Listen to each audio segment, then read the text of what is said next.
Hi guys, welcome back to my channel. Today we are talking about the whatever podcast. I'm not a viewer of it, 4.2 million people are though, and I first seen Charlie or Moist Critical reacting to this podcast. He was looking at the podcast on divorce and what their opinion about divorcing due to abuse was, whether that was the man being abused or the girl being abused. What would happen? What would you recommend for those people to do? Would they divorce, or do you want them to keep going in the relationship? Keep going. You can't divorce. I mean, that's not a real thing. You can separate. See, his Catholic background shines through. He knows. You can't divorce. You can separate, but you can't actually divorce. That's not a real thing. Even though it might be physically abusive. You got to endure. People are too. You want to stick into the relationship. relationship? People are just. See, I mean, look, people I'm gonna nowadays be honest. are just. Everybody quits. Everybody gives up. It's too hard. I'm this XYZ. This is why I'm special, so I can up this entire situation based upon me being special. But they did feel very strongly on the fact that if a woman cheated, the man should get divorced. Just not if there's abuse going on. And they believed very strongly that abuse of physical or mental is extremely rare. Very rare. This got me interested in the channel for all the wrong reasons, and so I then came across this video. Now the title, in my opinion, is super clickbaity, obviously, just like everywhere on YouTube, but it says she shames him for not dating women with mental illnesses. So we're going to watch this together. A green flag if a guy is in therapy. Absolutely. Yes. Gabby? Yeah. I mean, if you're not, that's not like a no, but Right. I think once you work through some things that you're really struggling on that might have reflected in past relationships or hookups, then yeah, it's attractive because it's you're able to overcome and learn from what your struggles were. Sure. Yeah, I would say therapy is a green flag. Yeah, it's good. And you said yes, yeah? All right, here's the hot... Now, what do we think his hot take's going to be? Also, can I just ask, like I said, I don't watch this podcast. What is with this AI creepy doll thing? Is this like a thing that's on there all the time, an inside joke? It's super, super creepy. But what do you think his hot take is going to be on guys or girls who go to therapy? I'm going to give the hot take. I think it's a red flag if someone's in therapy. Why? What a surprise. Okay, so it's a bigger red flag if they have a mental health issue and they're not in therapy. But if they're in therapy getting treated for something, then I think that's a red flag. I'd much rather someone who's not. So if they're in therapy getting treated for something, it's a red flag. But if they're not in therapy and so they're not getting treated for something, that's a bigger red flag. What I'm hearing straight away is he is talking, he doesn't want to date anybody with an illness, mental illness, trauma, past trauma, any problem. I don't think it's the therapy. I think he just doesn't want to date people, which I'm not. I'll give my opinion on that later, but because he's basically just excluding anybody who might possibly need therapy in the future or right now, from what I'm hearing. Not in therapy, who doesn't have any issues going on, that's a green flag. Someone who's in therapy for severe bipolar disorder, you're gonna tell me that's a green flag? Okay, Well, just because somebody is bipolar doesn't mean that they can't function like normal people. And just because you're in therapy doesn't mean that you're treating something. Exactly. or you have issues. And just because you're Exactly. not in therapy doesn't mean that you don't have issues. But some people can't choose what disorders they have or don't have. Of course, I'm not, but I'm just saying in terms of if I'm looking for a partner and the girl's like, yo, I've got fucking crazy bipolar and I've got BPD and... What if she's like, oh, I'm just checking with the therapist here and there just to have someone, someone from the out. the thing that gets me with this as well is I understand people who do not want to or have to deal with someone with mental illness. Despite having mental illnesses myself, I can rationalise and understand. I grew up in a household where my mother was severely mentally ill and it was damaging. There was also a lot of other issues, but the mental illness side was difficult and it was hard, and I understand why some people don't want to do that, or that is a no for them. But here's what he said on the last podcast that I mentioned earlier, when the whole group of them was so adamant that abuse is such a small percentage of marriages, it's so rare. And then he's using examples like someone with extreme bipolar disorder, extreme BPD. What about someone who's just a little bit depressed or has anxiety or even has BPD but it's controlled, and the reason it's controlled and she can live a normal life or he can live a normal life is because they go to therapy, because they're getting treated? It seems such a small box that he's putting himself in for potential partners. And also, mental illness can come on you at any time. God forbid something came on him, obviously wouldn't want that to happen, but he's making a lot of assumptions and statements that could come back to bite him in the butt. Let's say you end up with a girl who you really, really like and you want to build a future with her and she has mental issues. Like, it's going to reflect in your relationship. I don't want to have a relationship with a girl who has mental issues. So if you really liked her and she was like, what? This is what gets me. To say I don't want to date a girl with mental issues, how are you defining that? Are you defining anybody that's ever been depressed, ever had anxiety? Are you defining that as somebody who is schizophrenic, somebody who has severe bipolar, someone who's severely depressed, someone who just gets down a little bit, someone with an actual mental illness, or someone with situational depression? It's so broad. I think he just means that he is thinking about mental health and mental illness either as a weakness or as a massive problem that he doesn't want to have to deal with if somebody else is suffering with that. But I don't think he's really thinking about what that means in terms of just saying mental issues or mental problems. Most people will have a mental problem at some point. Doesn't make any sense. I understand, fair enough, say I never want to date anyone with a severe debilitating mental illness, or I don't want to date someone whose mental health is going to impact me. Say that, but just say that confidently. I think he went down his route of like, oh, I don't want to date anyone who's in therapy. I think he thought it sounded cool. I don't think it's going to work out the way he planned it to, but we will see. Why heavy depression, you'd be like, okay, bye. Why can't I have my own preferences? Honestly, that's up for you to decide. I don't have anything against people who are in therapy.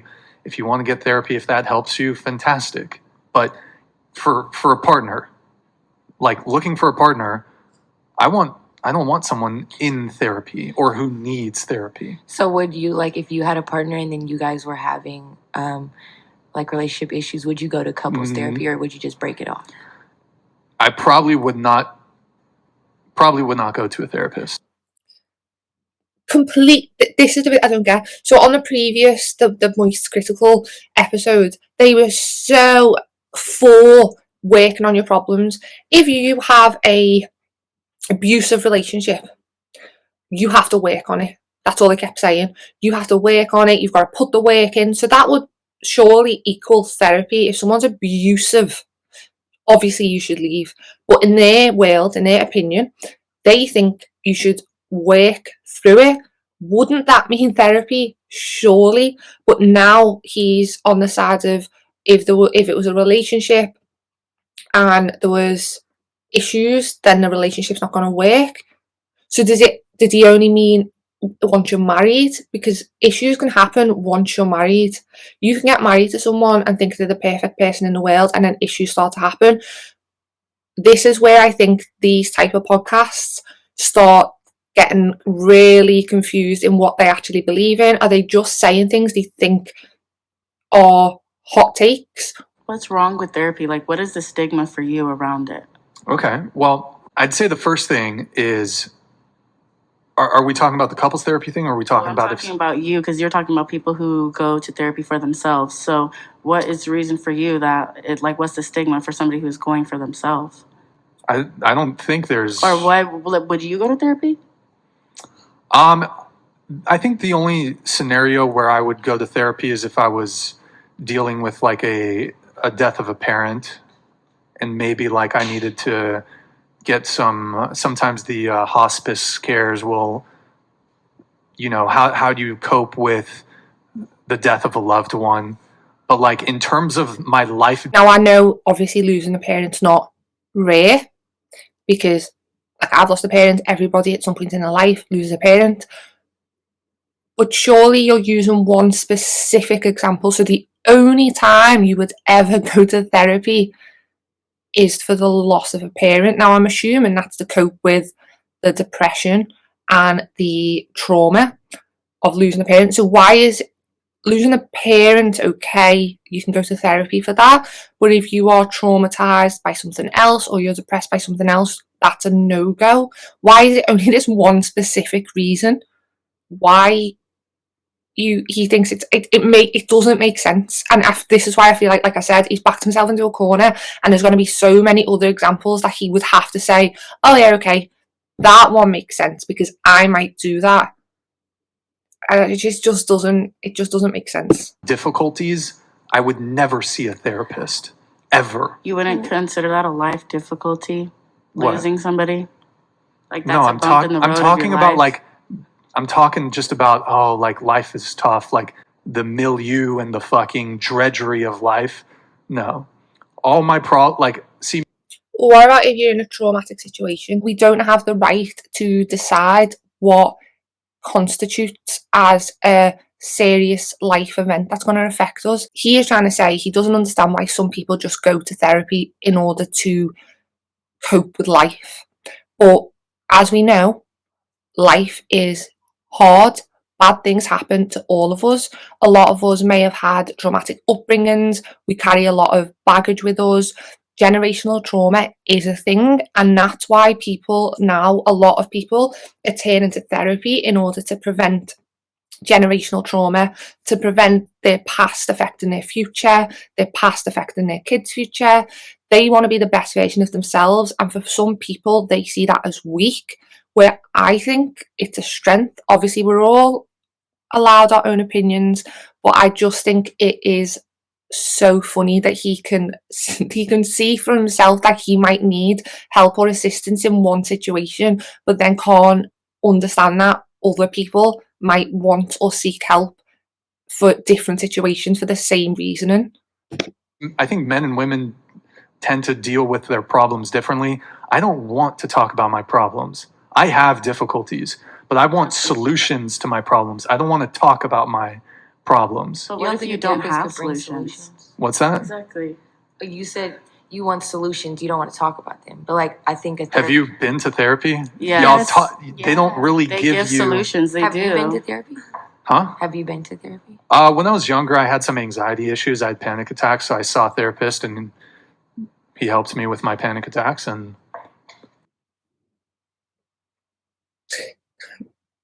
So he's just said he doesn't understand why people go to therapy because you just talk about your problems, you don't get solutions. They said, so you're saying that therapy doesn't offer solutions. He says no, although he did go to therapy when he was younger because he had panic attacks and it helped with his panic attacks.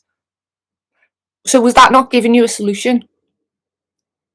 So how can you sit there and say, oh, therapy doesn't give you a solution, so people are stupid for going to therapy? Although I did get therapy once and it did help me with the problem that I had, and it gave me a solution to the panic attacks. And I do appreciate that they are talking, no one's shouting. They're allowing each other to have their own opinions, and I am all for that. He's not shouting back, they're not shouting back, but I do think that is slowly, his opinions just getting unravelled, because first of all, you said you'd attend therapy for the death of a parent, then you said you actually have been to therapy before and it helped. but you still don't understand why other people might want to go to therapy. That was So, like, if you met someone and they had panic attacks and they were seeing a therapist, you would not want to see them. Or if you met somebody and they were seeing a therapist because I their think parents had panic passed attacks away. would be okay, but I think most people are in. Actually, you've maybe changed my mind a little bit on this. So That's nice to see that he can at least admit to that. I guess it depends what they're in there for, but I mean, generally speaking, I'd say generally speaking, no, I would not want to date someone. Said you wouldn't go see a couples therapist, but like if you were with someone and you really like them and you guys can't find a solution, what's wrong with getting a solution another way? Just like you would go get a solution. Well, so I'll tell you one of the reasons why I'm sort of against therapy is therapy is kind of anti-male. And this is quite often the problem with these podcasts. They always end up in the same place. I'm not saying there are not anti-men movements out there. I am not anti-men. But it always seems like when they are losing an argument or they have made a point that's not quite making sense, we come back to it's because they hate men. Or it's the complete ignorance, and there's so much ignorance in this people are so anti-men movement to the oppression that women have gone through for centuries. And now, because women are finally standing up and people are looking into it and talking about it, all of a sudden it is poor men. Everyone hates us. And yet there are people out there, there is extremists in every situation. And I am not denying that. I don't agree with that. However, to sit there with every single argument and say, but it's because they don't like men, it's anti-men, completely being ignorant to the fact that women have dealt with anti-women for centuries and are still dealing with it in so many areas of life, that we can't even have a discussion about therapy now without. And I want to, obviously, he might make some really great points about why he believes this. And I do think that therapy is harder for men to access, not because it's anti-men, but because of the toxic masculinity that men are not supposed to talk about their feelings, that men are supposed to be strong, but this is the bit that I don't understand. They will go against that. They will say, yes, men should be strong. We're different to women. We are strong. We shouldn't talk about our emotions. He said at the beginning, he doesn't want to talk about his emotions. That is where I think the anti-men in therapy comes from, not from the actual therapy and the psychologists and doctors and all of that. It comes from the fact that men feel like they can't reach out for help. That's a problem. Not that the actual industry is anti-men, but you don't want to talk about your problems, which is what you've just said. So you're kind of knocking on the door of the point and then completely missing it. So what do you mean anti-male? Therapy, like the American Psychological Association. Eric, can you look it up? It's like American Psychological Association maleness. I'm trying to see if I can.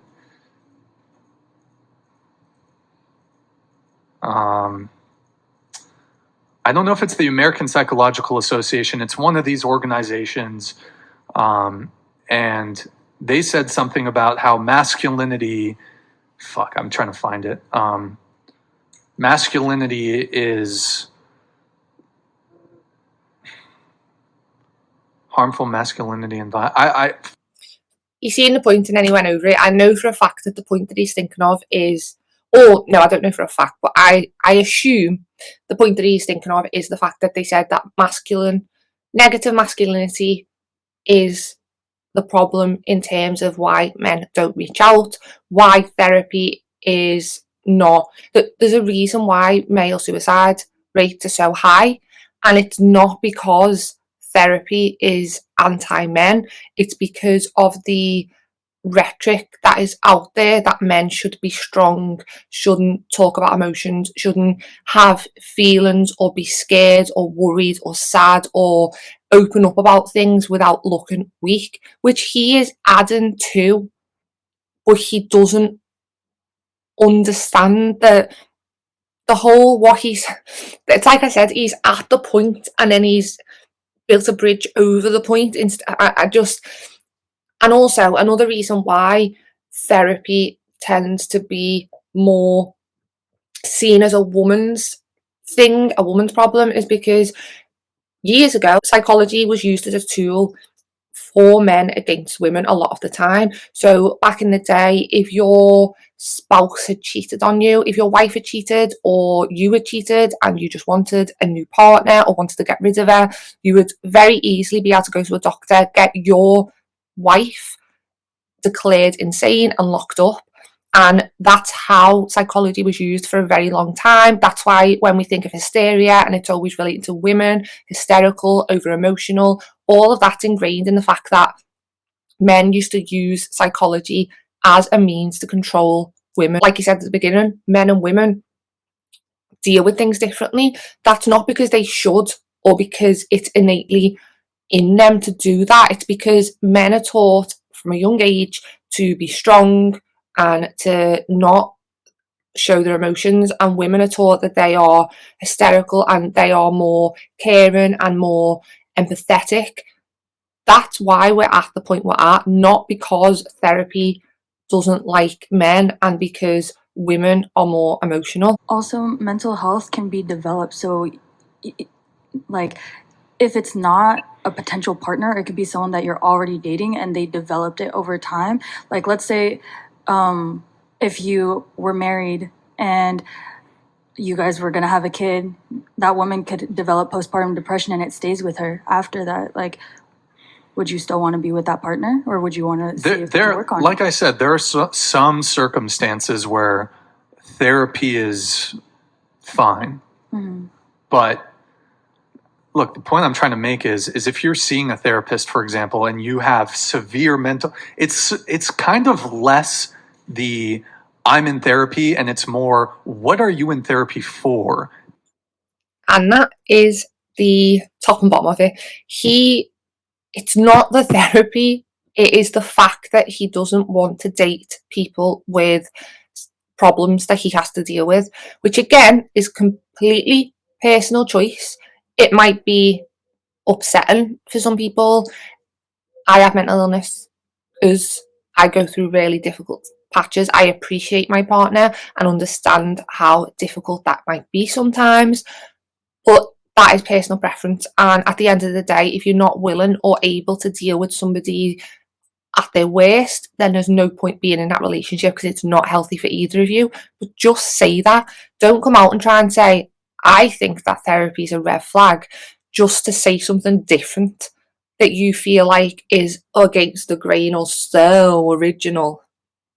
That's the issue that I have. It's not strictly that you're in therapy, it's why are you in therapy? Are you in therapy because you're dealing with some crazy fucking baggage from an ex? Next. I don't want to deal with a girl It doesn't have anything to do with therapy. You're just like, I don't have any crazy baggage from an ex, so why would I deal with someone having crazy baggage from an ex? Yes. It's as simple as that. But it's not the therapy aspect. It's just like, but they're in therapy to deal with that. But you're not like, oh, I'm not going to see you because you're in therapy. I'm not going to see you because you have a crazy ex.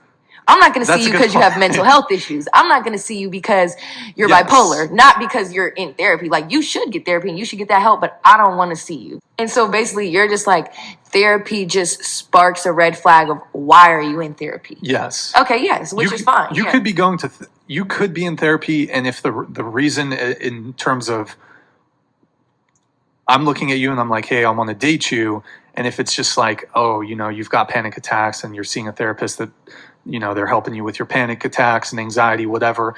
I mean, that's okay, right? But it really depends, I guess. Most likely because he's dealt with that, so he can relate to that. So he can't exactly say like he wouldn't date someone like that because he has admitted that he has been through that, which is quite funny, but hey ho. Like you said, the reason why they're in therapy. So But like you know, the whole therapy thing, I don't know. It's kind of seems very anti-male to me. So I don't know. Can I ask you a question? Sure. Why do you think it's like that? Why is it anti-male? Mm-hmm. Well, I think. And then he basically just goes into a like 2-minute rant about how education's anti-male now, and so is therapy, and like about left and right, and how he doesn't deal with anti-male stuff. And he ends it on that, which again I think is purposeful, because all of these podcasts seem to have a agenda. I think the agenda is very clear. It is upset people, say things that we think we are being oppressed and not allowed to say. This whole thing nowadays of we're not allowed to say these things, we are being oppressed. The things that you're being asked, not like, they'll go, oh, we're not allowed to have these opinions anymore, but then the opinions are racist or they're homophobic, or they're ableist, or they're about mental health, or they're sexist. And then they're like, oh, we're being oppressed, we're being squashed. No, people are just asking you to be a decent human being. We've learned, or attempted to learn, that being horrible to a specific set of people is not right.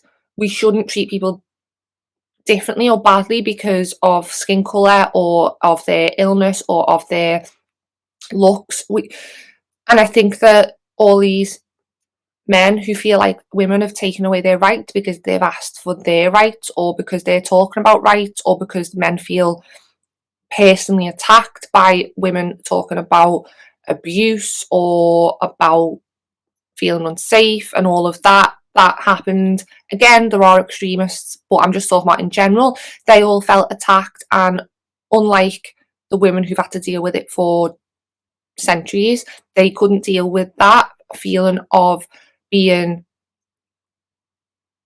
inferior or being put down. I don't know what it is, but it woke something up in these people who have then decided that they are being oppressed. They should be allowed to say whatever they want. And I just think it's funny. It feels like we are going backwards and forwards, and there's this fight between the people who want to be very open and inclusive and spreading positivity, good messages, and the people that are wanting to go back to when women didn't have the right to vote, and people were enslaved, and we didn't see disabled people. It's a whole rabbit hole that I will go down at some point, but I'm not going down that right now. Hope you enjoyed. Please like and subscribe and join the channel. Let me know your opinions down below, even if they're not the same as mine. I would love to have a discussion. I don't mind having a discussion with people who think differently to me. That is how we learn. And wherever that you are, I hope you have a lovely morning, day or night, and I will see you again next time. Bye. Oh, also help me get to 4,000 watch hours, because I'm over 1,000 subscribers and I would really love to get monetized. It has been a dream of mine. So yeah, thanks.